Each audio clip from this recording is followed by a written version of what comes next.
take her immediately for an ultrasound scan. To my great surprise, we could only see a mass that was strange and bizarre. We said to ourselves, this woman is hiding something. The doctors are baffled, and to try and find out more, they send the woman for further scans. The radiologist is shocked by what he sees. Inside the stomach of the 75-year-old woman is a baby. But even more shocking is that this baby had been conceived 46 years before.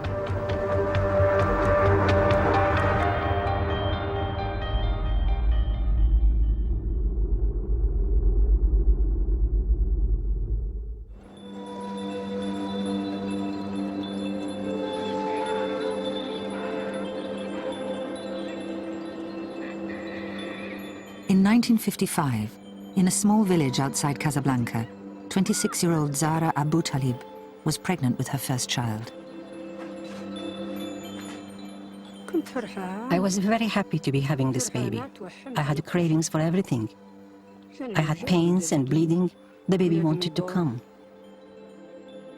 But after 48 hours of painful labor, the baby was still not born. Zahra was rushed to the local hospital.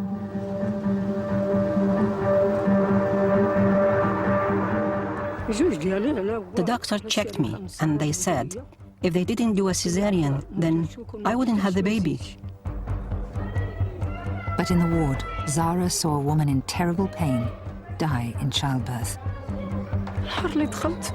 When I saw what happened to that woman, I couldn't stay there.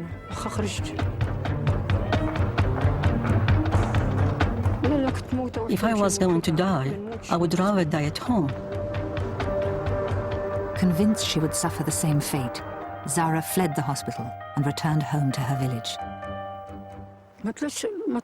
I was like a crazy woman because I could not have a baby normally. I was in so much pain. In the days that followed, Zahra suffered excruciating labor pains, but still the baby would not come.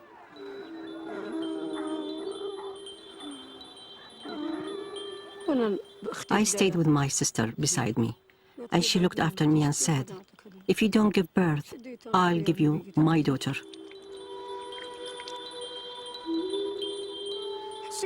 I felt him moving. He gave me pain. He would move to this side and to the other side. That's the time, maybe, he was dying. After a few days, the pain stopped, and the baby stopped moving.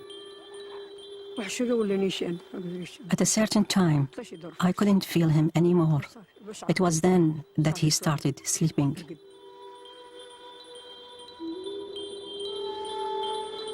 Zahra believed in a local myth known as El Raqt, meaning sleeping baby, and that one day her baby would wake up.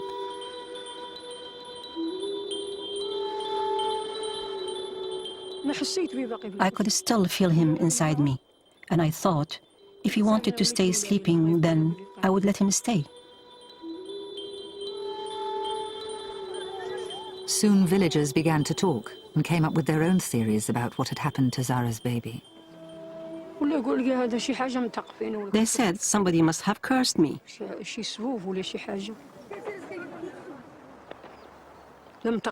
God only knows if that's true, but the baby never moved again. To try and forget the sleeping baby inside her, Zahra adopted 3 children. Her children grew up and had children of their own. 46 years later, Zahra's excruciating pains returned. Her adopted son became worried about his mother's deteriorating health. I started taking her to the local doctors. The pain was making her feel heavy. She felt ill. Sometimes she felt weak. I took her to doctors in Casablanca. We took her everywhere. We tried everything. Then we heard there was this doctor in Rabat. Racked with pain, Zahra was barely able to make the grueling 4-hour journey to the hospital in Rabat.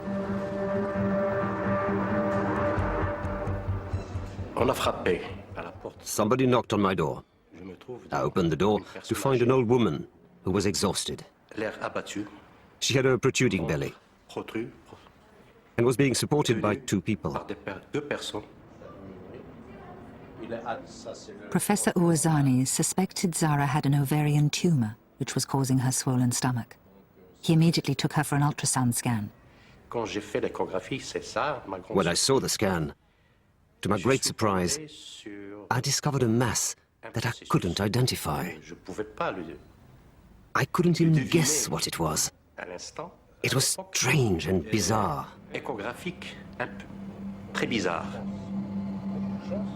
Zara's stomach revealed a mysterious white mass that looked nothing like an ovarian tumor.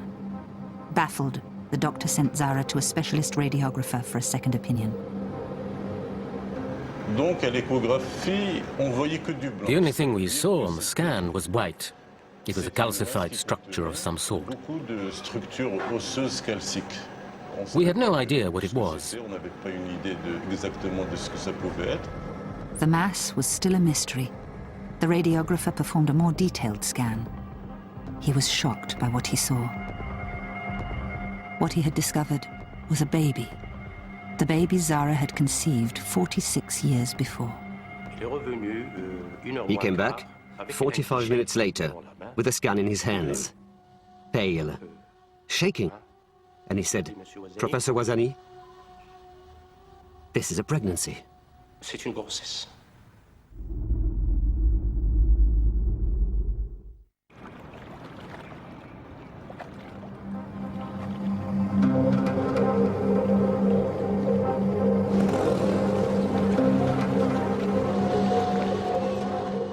In a hospital in Rabat, Morocco, an incredible discovery had been made.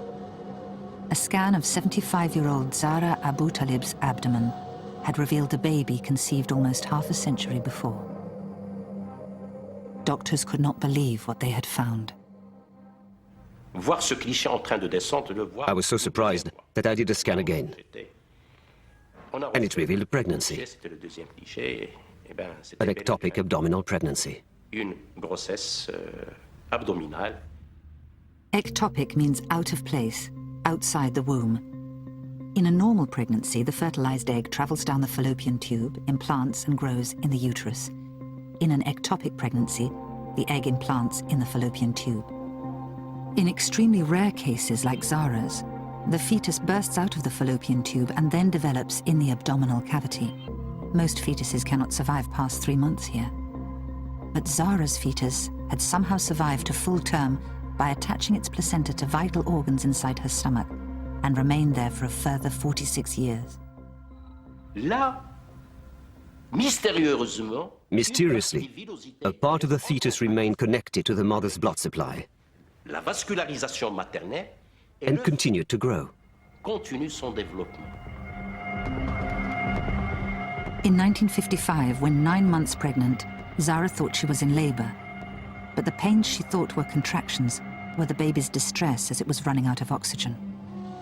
The baby died and somehow became entombed inside Zara until the day doctors discovered it 46 years later. We knew that this was a big event in medical history, exceptional. We thought there had never been a case like this before. We asked ourselves, how is it possible to keep a full-term fetus in her abdomen for so long? Professor Ouazani was faced with the difficult decision of whether it was safe to risk surgery to remove Zara's fetus. In Zara's case, the danger was that she would bleed to death on the operating table as they separated the fetus from her vital organs. It took 5 days to decide on what to do. And the decision of whether to take this risk was not easy for me. I had to isolate a body from within another body and remove it. It was attached to her internal organs, bladder, stomach, veins. Anything could happen, especially with a 75-year-old woman.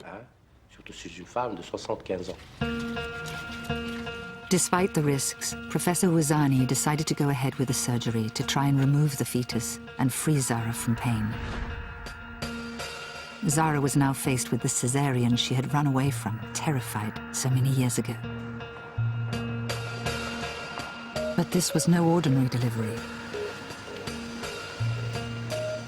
Though doctors knew that Zara's baby was inside her, they had no way of knowing what it would look like, or how difficult it would be to free it finally from Zara's body. When we opened the abdomen, we came across a mass under the skin. The surprise was to find a mass that was as hard as rock. It was like the scalpel was hitting a stone. They found that not only had the baby somehow turned to stone inside Zara's stomach, it had also fused with her abdominal wall and vital organs. The first attachments were so glued to the skin, we thought to ourselves, maybe we should stop. Despite the risks, doctors decided to continue to remove the baby from its tomb. The operation was to last for hours.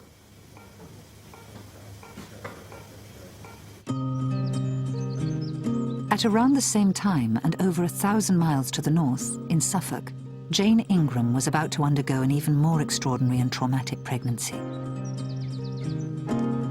She and her husband Mark each had 2 children from previous marriages, and they now wanted to have a baby together.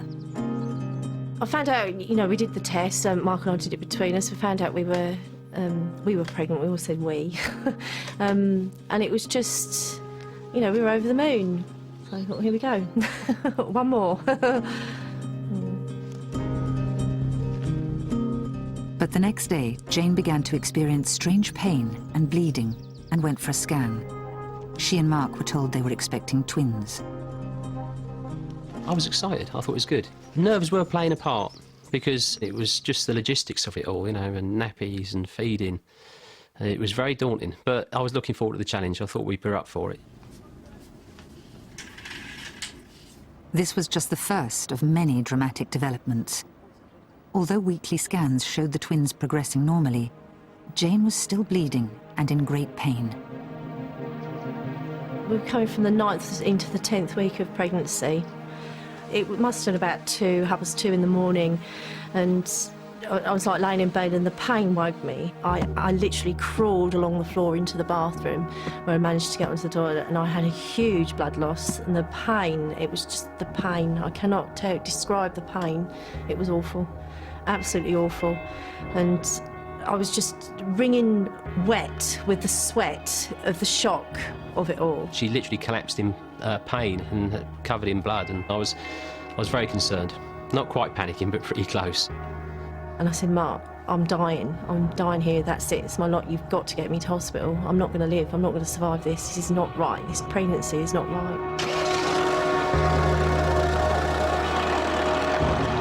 Rather than wait for an ambulance, Mark decided it would be quicker to drive Jane himself. And every bump, we went along on the road, in the car we got, and every bump, and I thought, for God's sake, just slow down, and he's in a hurry. I said, it just hurts too much, and I was crying, and I said, that's it, I'm not going to survive this, I just said, I don't think I'm going to live. He said, don't talk like that. And I was frightened. I was frightened that that was it. That was my lot.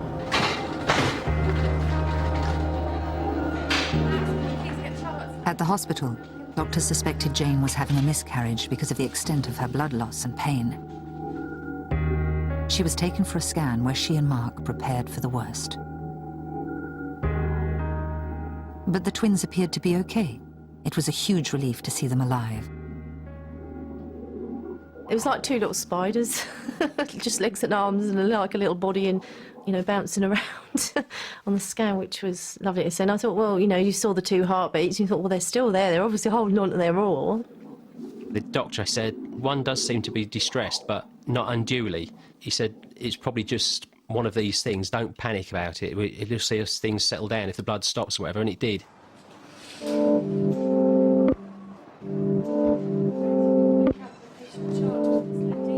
The doctors were concerned enough to keep Jane in hospital under observation. After a week, everything appeared normal, and she was sent home.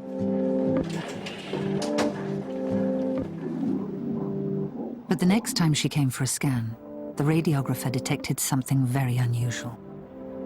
She was there for about 5 minutes going over and over with the probe over my stomach. And I said, is everything all right? And she said, Mrs. Ingram, she says, you're expecting triplets. I went, pardon? She said, it's 3. It was just a shock, and I think out of everything that's happened to us, that is a shock I won't get over. Yes, you're having triplets, you're expecting triplets, you're having 3 babies. With 4 children to support already, Jane wanted to break the news of triplets to Mark face to face. And I said, I think you better sit down. And he said, well, no, what's happened? And he said, oh, don't tell me. He said, you've miscarried, that's the end of the pregnancy, because that's what he was thinking. I said, no. I said, it's much more than that. He said, what's that? I said, it's triplets. And he just went quiet, and he just went green. His colour just went turned green. Chaps in the workshop were taking the mickey out of me, you know, because it was twins straight off, and then it was triplets. You know, there was a big joke. I was of a few jokes on that one, but that was great. That was a great feeling, magical. We went to bed that night, and I'm lying in bed that night, and Mark's sort of just going off to sleep, and all these things are going around in my head, and then I thought, just have a quiet moment, just reflect and have a quiet moment, and I just dug Mark in the ribs with my elbow, and I said, Mark, he said, what? I said, this pregnancy's still not right, it still doesn't feel right, there's still something wrong. I said, I know there is, and he said, oh, for God's sake, you know, he said, you're worrying over. I said, Mark, I said, it's not right. I said, it isn't because it's a triplet pregnancy, I still don't think it's right. What Jane and Mark couldn't have imagined was that this 3rd baby was ectopic and had grown in her fallopian tube. The bleeding she'd experienced at 10 weeks had been caused by this tube rupturing. Normally, when a fallopian tube ruptures, it needs emergency treatment, or else the bleeding can kill a woman in a matter of hours. In Jane's case, the bleeding somehow stopped of its own accord, and her triplets continued to develop. But for the following 4.5 months, Jane was frequently in excruciating pain. Experiencing pain in my right leg, and my husband sort of trying to massage his leg for me to just like to ease the pain, and I said, I wish we never started this. Tears were flowing, but Mark kept me going. He just kept me going. He said, we'll get there, we'll do it, you know, we'll get there.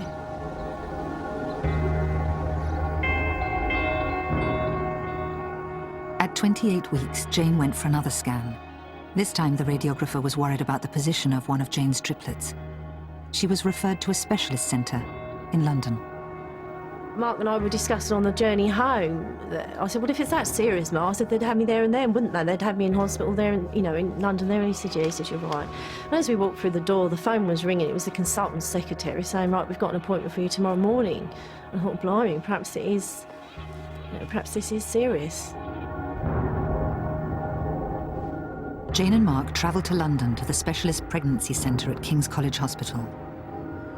Jane's scan immediately caused concern, and leading ectopic specialist, Dr. Davor Jurkovic, was called in. You could see the seriousness on his face. He knew this was serious. He said, the radiographer at your hospital has saved your life. And I was like, well, what's happened then? You know, what's wrong with the pregnancy? And he said, one of the babies is in your stomach cavity. And I was just... What Dr. Jurkovic had detected inside Jane had never been seen or treated before in medical history. Well, it's one of these situations when you do a scan and you have to ask yourself, am I really seeing what I think I'm seeing? The 3rd pregnancy was very low in the pelvis, and I could see the cervix of the uterus. And behind the cervix, very deep in the pelvis, there was a 3rd pregnancy. It was difficult to see, because there were a lot of bowel surrounding the pregnancy, and bowel prevents ultrasound from obtaining very clear images. And it was very clear that this pregnancy is completely outside the uterus. What doctors now realised was that one of Jane's triplets had developed in her fallopian tube. The tube had ruptured at 10 weeks, but instead of miscarrying and causing critical bleeding, this 3rd baby had miraculously attached its placenta to Jane's internal organs and continued to grow as normal. The ectopic placenta posed a risk to the lives of Jane and all 3 babies, as it was not only fused with her vital organs, but could rupture at any time, causing sudden and uncontrollable bleeding. We felt that there is a high chance that she may go into labor relatively soon. I told her that there are serious risks to her health and to the baby's health, and that we need to deliver her as soon as safe and practical. But Jane knew the next few days could be her last. Dr. Jurkovic wanted to admit her to hospital immediately. And I wasn't having any of it because I thought, well, if I'm going to lose my life, I want to go back, see my children, see my mum, my dad, you know, my brothers. I said, at least if I die, I've got this memory to take with me. And I promised them any signs, anything that wasn't right, I'd come straight back. I promised them. We're just trying to distance ourselves from what we're going to have to face. We thought, well, let's try and recharge batteries, get back into what family life's all about. Then we'll face it when the time comes. You've just got to support each other.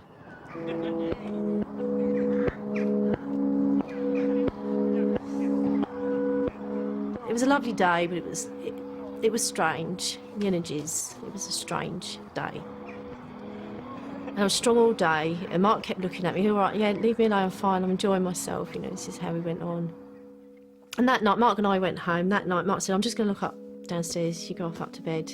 I said, fine. I just sat on the bed and I just broke down. And I thought, they've got to come out, and they've never done it before, you know, and how are they going to do it? And I just howled, and Mark came up and he said, thank God for that. And I said, what do you mean, thank God for that? You know, I'm breaking my heart here. And he said, it had happened. He said, you were being too strong, Jane. You were too strong. You've got to break at some point. He said, and I'm glad you've done it now.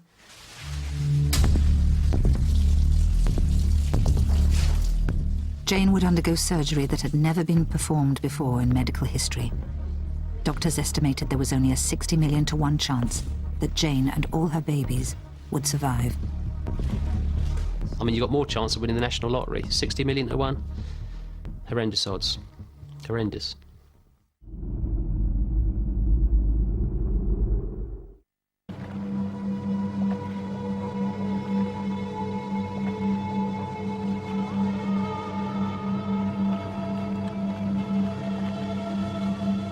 After discovering the fetus that had lain inside Zahra Abu Talib for nearly 50 years, surgeons decided to go ahead with a perilous surgery to remove it. The problem of extracting a body that has lived within a body for 46 years is not something to gamble with. Zahra was forced to face her fears to undergo this dangerous operation. Of course I was scared. I was scared to death, even going to Rabat. In the old days, we didn't have operations. It is just my health that has failed me. If I hadn't been in pain, then I wouldn't have gone.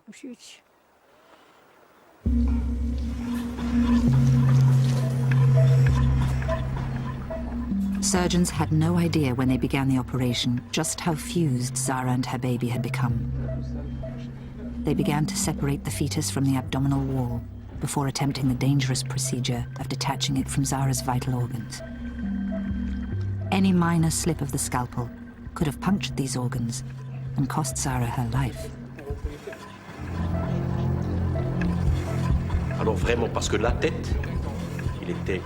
The head was encrusted, pinned inside the bladder, and needed precision and meticulousness on our part to push aside the bladder without wounding it. Écarter cette vessie sans la blesser.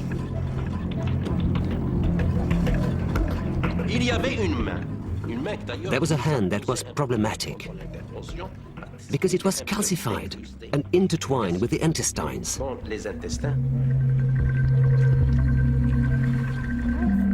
It took surgeons almost 4 hours to separate the baby from its mother. They worked carefully and cautiously and finally removed the fetus from its tomb. Zahra survived the dangerous surgery, and after 46 years, she had finally given birth to her baby. Doctors had never seen anything like it before. It was amazing. An incredible surprise. It was completely calcified. The fetus removed from Zahra's stomach weighed 7 pounds and measured 42 centimeters in length. It looked as if it was made of stone, yet eerily retained some of its human features. But to Zahra, it was the baby she had been pregnant with so many years ago. I knew it was a baby, even when the doctors told me it was just a lump.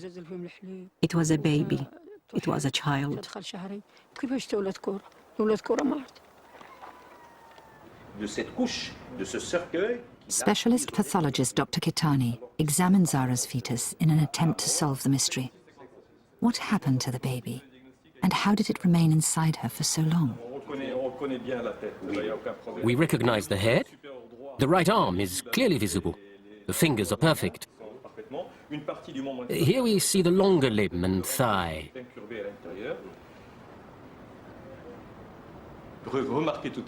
I realized straight away that this was an authentic fetus. We recognized the head, one exterior limb was almost complete, as were parts of the exterior. I was astounded at how well conserved the fetus was, even after so many years. The duration and longevity of the pregnancy are something really extraordinary. Research has revealed that Zara's baby is a lithopedion, or stone baby. Only 300 cases have been reported in medical history. A stone baby results when a fetus dies during an ectopic pregnancy and is too large to be reabsorbed by its mother's body. The baby becomes a foreign body to its mother's immune system, putting her at risk of dying from infection or rejection. What is exciting about this case is the question of why there is this tolerance. Why did this alien body remain inside the mother for so long without rejection? The mother's body protects itself by wrapping the fetus in a calcareous substance as its tissues die and dehydrate. As the calcareous walls build up, the fetus is gradually mummified, becoming a lithopedion or stone baby. Each stone baby is unique. This baby remained inside its mother's abdomen for 18 years in Brazil. In the Congo, surgeons removed this stone baby 3 years after it was conceived. Zara's stone baby is one of the oldest lithopedions ever to be removed. To unlock the secrets of how Zara's stone baby remained inside her for so long, Dr. Kitani has dissected the fetus.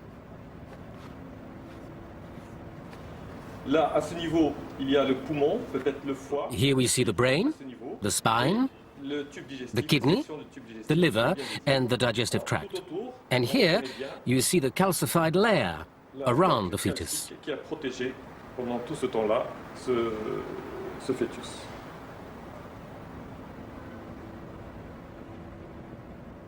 This wall of stone has acted as a barrier between Zara and her baby for 46 years.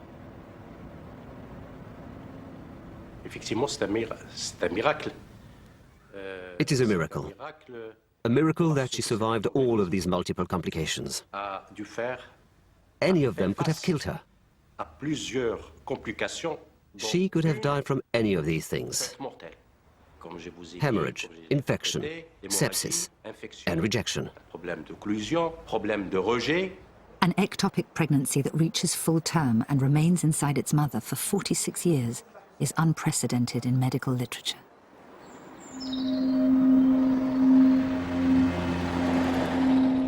After a final weekend with her family, Jane Ingram returned to London to face life-threatening surgery. Doctors would attempt to remove the 2 babies growing normally in her uterus and try to save the life of the 3rd baby, growing ectopically in her stomach cavity. You don't want to think of the worst. You try and think positively through everything. But it was at the back of your mind that if Jane was to pass away and all the babies, you've got to be there for the rest of the children. I had to go through the planned procedure many times, consider all possible options. And for me it was personal, it was a very emotional issue, because the only abdominal pregnancy I've seen in my whole career before that, which was beyond 28-week gestation, was in a woman who actually died as a consequence. And I had this in the back of my mind when I saw Jane, and was absolutely determined to avoid such a disastrous outcome in her case. I said, I've got to survive this. And he knew that, and he knew how much it meant. Davil knew how much it meant to me to survive. But I did say to him, I said, don't feel a failure if I don't. I had to get that across to him. I said, because the odds against us, they were just stacked against us. There were specific worries that the ectopic triplet would not survive the operation. A paediatrician come to me and said, there's 99.9%, these were exact words, that he would die, he wouldn't survive this. And I said, I don't want to hear. At the moment, he's still alive, he's still inside me. You know, if he's got this far, he'd go a lot further.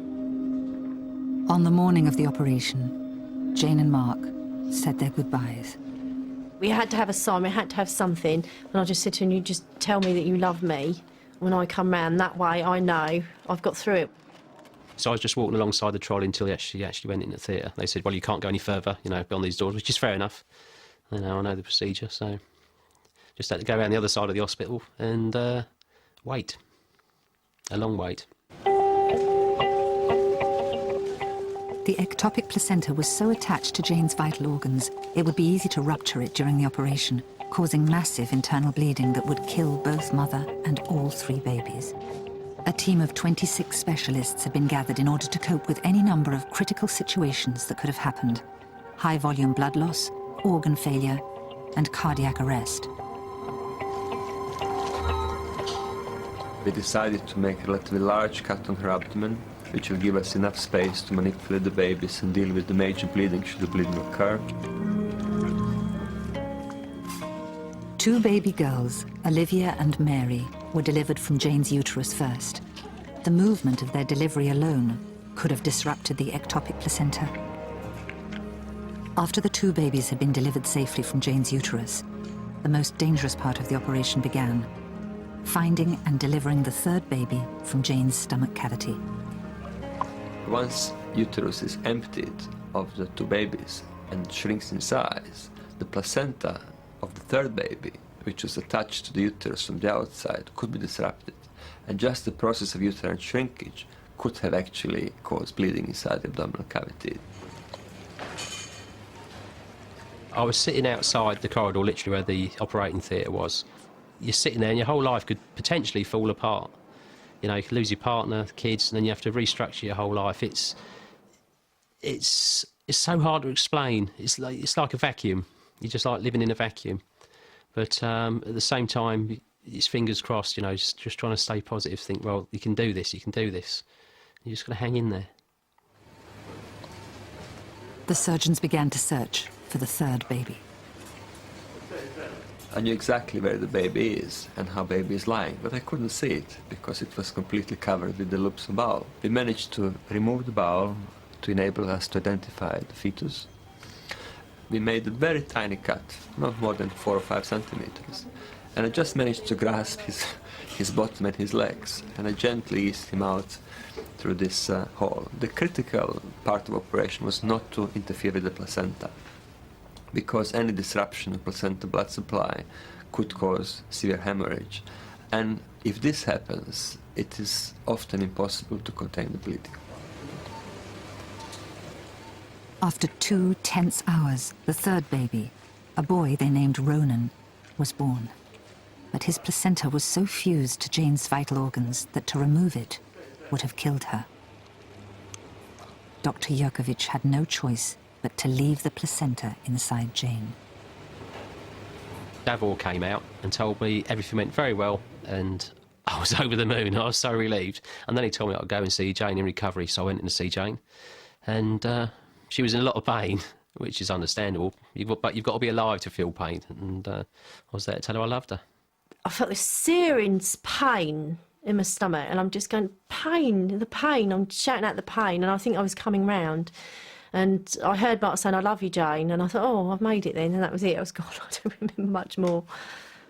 Well, for Jane, really, it was kind of unknown territory. She was still very ill. Even after the operation, she was still very, very low.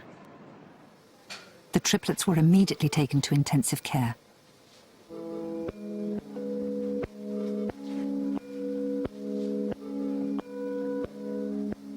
As soon as we finished the operation, we were focused on the babies, because we had no idea whether the babies will be healthy and able to cope with the extrauterine life or not. Born 2 months premature, the babies weighed less than 2 pounds each, were unable to breathe independently, and were vulnerable to infection. Even if Ronan survived the crucial first weeks of life, he could have been left with lasting mental and physical damage from the abnormal way he had grown inside his mother. it was just the size of them. They were just so small. It was hard to get your head around it. I knew they were going to be small, but when you actually see them physically, I mean, it's unbelievable. You can fit them in the palm of your hand, no problem. I mean, that's head to toe. They would fit in the palm of your hand. Tiny, absolutely tiny.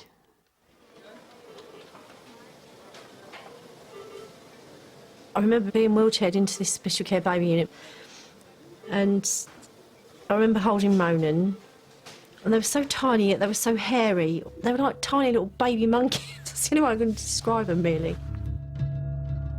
I remember spending some time with them, not very long. I was just watching, I was just fascinated that they'd got through what they'd got through. Although she had survived the surgery, Jane's life remained in danger from the placenta left inside her. I felt very relieved and very happy, but once you resolve one problem, you think about the other one. So I was worried about possibility of delayed hemorrhage. Then I was worried about possibility of infection, possibility of sepsis, which is also a very serious complication which can endanger mother's health. The triplets' birth was in itself a medical miracle, but their survival depended on their progress in the weeks that followed in intensive care. And I mean, they can get very ill very quickly. So it was still like you were skating on thin ice. You weren't quite there yet. You weren't quite out of the woods yet.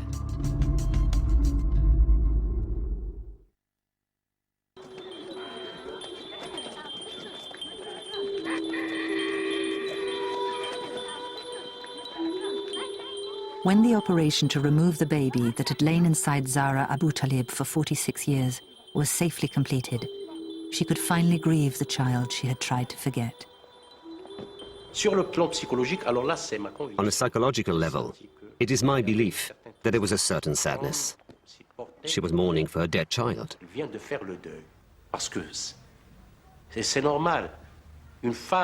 This is quite normal for a woman who was pregnant, went to deliver, and then had to put this child out of her mind. She had to relive this pregnancy when the baby was finally removed. I wanted to have a child of my own, to be a happy woman, but God did not will this for me. In a twist of fate, it was Zahra's fear all those years before that probably saved her life. Lack of technology in 1955 meant that Zahra's doctors had no way of diagnosing that her baby had grown in her abdomen. Had doctors attempted a cesarean, they could have cut through the placenta attached to her organs, and Zahra could have bled to death. I can forget now and put everything in the past.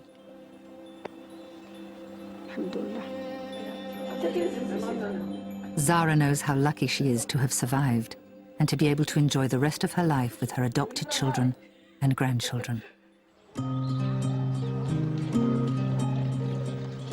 Ectopic pregnancies rarely have a happy ending, but against odds of 60 million to 1, Jane Ingram and all 3 of her triplets survived.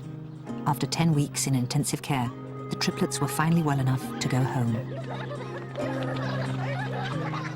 Despite fears about the placenta left inside her, it eventually shrunk, and Jane made a full recovery. Today, the triplets are almost 6 years old, and amazingly, all 3 have developed normally, both mentally and physically. They've all got their own little character. Ronan likes to be into everything. He's a little rascal. Olivia, far more sensitive, and Mary's more of a joker. So they've all got their own little personalities, which I wouldn't want to change. When I want to grow up, I want to be a fairy. You want to be a fairy? When I want to grow up, I want to be a police. I get guns. Ronan Ingram defied impossible odds to survive an ectopic pregnancy. He has since astonished the medical world by developing completely normally. He's always been different. He's a normal child in every sense, in every way, but he's very much an individualist. And I'm like, Fairy, you're going to be a police lady, and what are you going to be? and I don't vampire. Get married to vampires. I think Ronan was a strong little boy anyway. From the day he was conceived, He was meant to be here. He wanted to do it his way. He wanted to prove the medical profession wrong, and he did. The Ingrams' survival was a medical miracle, but it could have been a very different story. Once detected, pregnancies growing outside the womb can't normally be allowed to continue, as the risks to the mother are too great. Had Ronan not stayed hidden from view during the first part of Jane's pregnancy, then he would never have been allowed to develop as he did.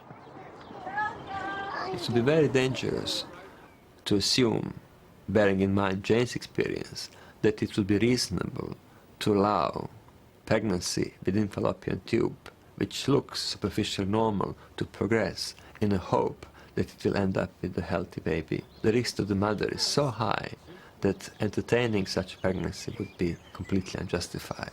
Where's Ronan? I don't know, he's gone right over the back up there. In 1955, there was nothing that could have been done to save Zara Abu Talib's baby. But thanks to modern medicine and the doctor's skill, Jane and Mark Ingram can now enjoy life with their miracle triplets. You've got to stay together. You've got to be strong for each other. You've got to support each other. There's no point being half-hearted in anything. You've got to focus totally on what you've got to do. See it as a challenge. For whatever reason in life you've been given this challenge, you just have to rise to it and do it. Because there's always somebody worse off than yourself somewhere in the world. So there's no good being down on yourself or negative with each other. You've got to be positive, be strong, and just face it head on. Well, in a coma from the age of 3, but still with the ability to apparently cure people of their illnesses, The Girl Who Makes Miracles is next Monday night at 9 on 5.